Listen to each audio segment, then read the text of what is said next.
Ang Ginoo maanaa kaninyo. Ang santos nga ebanghelyo sumala ni San Lucas.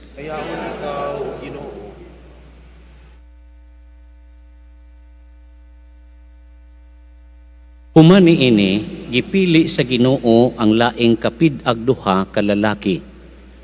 Gipadala sila sa tinagurha aron maguna kaniya ngadto sa tagsa-tagsa ka lungsod ug dapit nga iyang adtuan. Mingon siya kanila, ang anihon daghan, apan diyutay ra ang mga ngani. Usa, pagampo kamo sa tag-iya sa anihon, aron magpadala siyag dugang pang mamumuo nga muani niini. Lakaw kamo, nagpadala ako kaninyo nga sama sa mga nating karnero ngadto sa mga lobo. Ayaw pagdala og puntil ni sudlanan sa limos ni sandalyas. Ayaw kamo paghunong aron paghimamat kang bisan kinsa diha sa dalan. Bisan diing balaya kamo muabot, unahan ninyo pag-ingon. Ang panagdait maanaa niining balaya. Kung dito may nagpuyo nga mahigugmaon sa pakigdait, ibilin kaniya ang inyong yukbo sa pakigdait. Kung wala, bakwia ang inyong yukbo sa pakigdait. Pabilin kamo ni adtong balaya, ug kaon ug inom sa ilang idalit kaninyo, kay ang mga mamumuo angay gayod nga suhulan. Ayaw pagbalhin-balhin gikan sa usa ka balay ngadto sa lain. Kung muadto kamo sa usa ka lungsod ug dawaton kamo nila, kaon sa idalit kaninyo. Ayuha ang mga masakiton ni adtong lungsura ug sultihi ang mga tao didto nga hapit nang muabot kanila ang paghari sa Dios. Ang ebanghelyo sa Ginoo. Dayon ikaw, Kristo.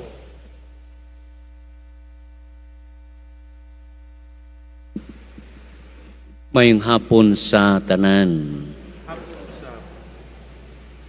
Ang tema nga akong ipaambit karong gabi una, ang VDLC, Birhen de la Candelaria, nagdunol sa tuburan sa kahayag o paglaom.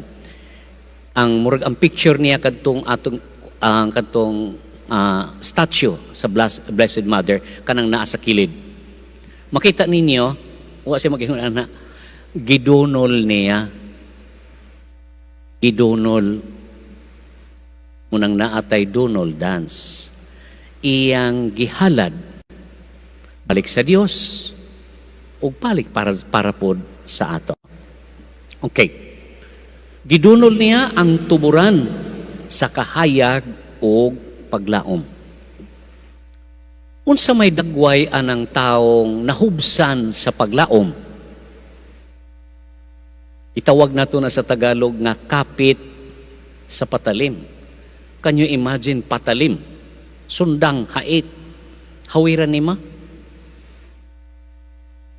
Unsay dagway sa taong way paglaom. Something like that. So una, karong adlaw kapistahan usab ni San Timoteo og ni Tito. Ayan. Mga kaubanan nga mga obispo ang tawag nato, no? Si Timoteo, tinun-an siya ni San Pablo, nabilin siya sa Ephesus part of Turkey, karong Turkey. Ito namang si Tito, gibilin pud siya sa Crete, part sa Greece. Unya ilang gi-organize ang mga tao. Unya, ang unang pagbasa, nagisgot siyang mahitungod sa trabaho sa usa ka obispo. Niingon siya, kinahanglan mutudlo ka sa husto nga ang mga tao makakita sa kahayag. Kay ngano ang mga tao na ay nagtudlo og lahi sa ilang nga panahon, pag mugtudlo ka mahitungod kang Kristo, patay ka. Patay ka. Karon lahi Nituo-tuod og Dios pero dili ang tinuod nga Dios. Mutuo man gihapon sila pero mas tuuhan nila ang Facebook. Now, this is the challenge not only for the bishop but for all of us. Kaya kinahanglan ang kahayag truth. Kung may kag paglaom, nakapasikad man gyud na sa kamatuoran. Kamatuoran ba ang iyang gikapitan? Ayan. Unsa may dagway anang taong may paglaom? Number 1. Kanabitang taong bilib sa sarili. Pag bilib ka sa imong sarili, unya kasagaran, kanunay siya mag-selfie. Narcissistic. Dili man tanan pod. Kaya ako gani mag-selfie man pug ko. Panagsapod. In other words, nobody matters except me. Ayan. That means nga kanang tawhana, kung ako ang sentro, masyadong believe sa sarili, that person is not accountable to anybody. Nobody. Munang wa siya kahadlukan. Ang medical terminology ani, pag ingon anak gani ang tao, gitawag ni sa medical terminology, schizoid. Buti pa sabot, buang. Separated from reality. Mo man ang buang, di ba? Mauna ang buang. Tanawa si PTT, si Pablo, si Timoteo, o si Titus. Gisaulog ang Pablo gahapon, piyesta. Karon ang sa duha ka obispo, say obispo ang tawag. Remember, ang planet, mura pud na siya og star. Ang star, alam nato, nga it is a sun type of. Pero ang planet o ang buwan, muhatag po siya kahayag, di ba? Kaya nga naman, nasanagan man siya sa adlaw, sumuhatag siya kasanag nato. But the person who is isolated from the system, kaya lagi niingon man siya, ako ang buwan. O, siguro ikaw ang sa dilaw na buwan. Kaya na may kanta na, di ba? Sa dilaw ng buwan. Kinahanglan ni ambit sila sa kahayag, nahimo pud silang kahayag. Pag mo yung tagkahayag, kanang mga tao nga na ay padulungan, they know where they are going. Murag na ay iyang destiny. Kanang hubog, unsa may timsong sa hubog. Karaan mahino na nga kanta para sa amo na ng mga tiguang. Do you know where you're going to? Ayan. Kanang nga kanta. Pag ang hubog, ay di kasayod na. Musa ka nagbahay abinyag iya. Mga way pa. That's one. Nga sa ato pa, ang tao nga na ay paglaom, nakaambit siya sa kahayag nga mao si Kristo. Ug kana nga kahayag, nahimo pong kahayag sa iyang panimalay. Pagkangit-ngit sa balay, kung si nanay nga kahayag, unya wa pagyoy haligi, kay si tatay man kaha ang haligi. Kung way haligi, wa pagyoy suga, kaluoy sa mga bata. Gibiyaan, kay nagdaban si nanay og laing laki, si tatay pod nangita pog lain, arang ngit-ngita. Ikaduha, ang tao nga way paglaom, I think familiar mo sa word, marites. Ingagay ko nga, unsa may marites? Nangutanag yun ko ang marites. Unya ang marites raba, ingon si Pope Francis, is terrorist. Kaya ang terrorist, mupatay siya, wala siya pakialam kung kinsay muhila, kinsay mamatay. Ingon ana pod ang Marites. Mandaot siya. Unya kasagaran sa mga Marites, walang isip, hindi nag-iisip. Diba? They talk about persons, they talk about people, but they would never talk about issues. You talk about poverty. You talk about corruption, about drug addiction. Kadagahang topic, ang mga minus ang ulo, ang istoryahan, ang kinabuhi sa laing tao. So I hope you would not be Marites, because Marites is hopeless, desperate. Whereas, para ka nato, ang tao nga na ay paglaom, kahayag siya, unya advocate siya sa non-violence. Tanawa si Pablo, si Timoteo, o si Tito. Ningon siya, patyon? Kalami ra mamatay. O kinsa may ganahan mamatay ron, behansap lang. Nobody, including me. Madlok mamatay. May rawag? Guwapa. Sa iyan, no. Iniyon gani siya. Di ba ka ng kasagalan tanawon yun ng lungon? Unsa may gibutang diha, Philippians 2 baya. To me, life is Christ, therefore death is so much gain. Kasagaran na. Death is so much gain.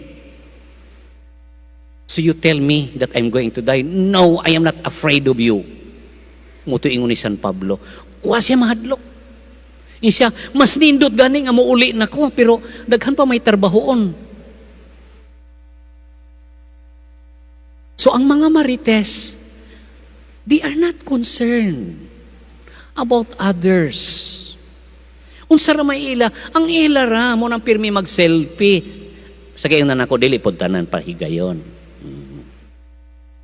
Wailain kundi ang iyarang kaugaling ay dili ganon, walay paglaom.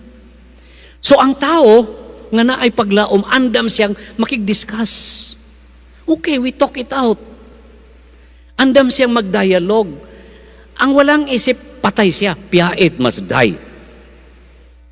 Kung kontrahon ko nimo, pangitaan ka nako, bawsan ka nako. Mutong mga pare, kami, kasagaran na hilom. Banatan, mampod me.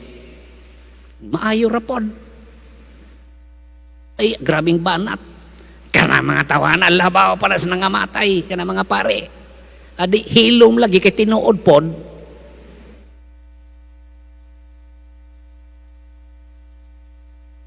Wala sila kwan para sa ila. Gubon ka. They are not interested of the truth. No. Discussion, debate, no. They impose and they kill. They're violent people who have no hope. Ikatulo, kasagaran sa mga way paglaom, ganahan sila og kangit-ngit. They love darkness. Mutuo sila sa fake news. Nahibaw siya nga mamamatay tao yan. Naa sa history, ang agusan saksi ana, kung giunsa ang agusan. Na ang mga batanon, ang mga millennials, o ang Generation Z, but they listen more to fake news in the FB, but never kanang TV, kanang radio, kay ngano pwede nimong idemanda. History. They don't even listen to the parents, not even the church. Now, kunyari kontra ang graft and corruption, kontra ang drugs, nasulbad ba?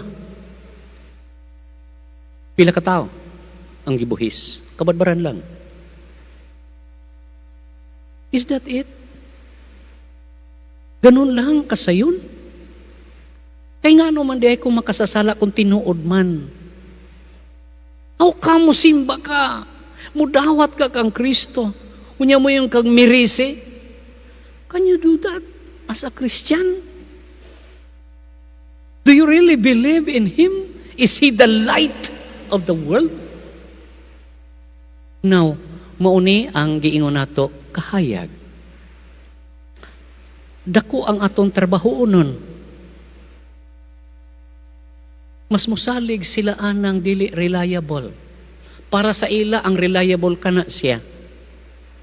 Then for us adults, kitang mga ginikanan, unsaon nato pagpasabot. Whereas kinahanglan nga saksi kita sa kamatuoran. Para nako ang nanay o tatay nga bisan sa unsa kalisod nga magpabilin